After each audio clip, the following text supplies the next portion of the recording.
All right, 2 Corinthians 13, verse 5. Let's start there. Come on. The book of 2 Corinthians, chapter 13, and verse 5.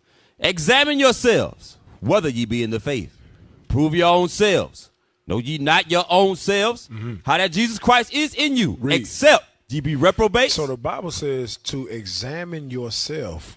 Know ye not your own selves. A lot of you sisters, I'm telling you, y'all ain't leaving the house until you examine yourself.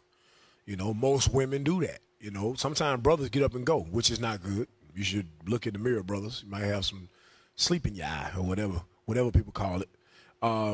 And you got to make sure that you examine yourself. You got to look in the mirror and make sure you're not leaving the house with any type of, spinach in your teeth or whatever the case may be. You got to examine yourself. You want to make sure you smell good before you leave the house, right? And you do that for the carnal sense, right?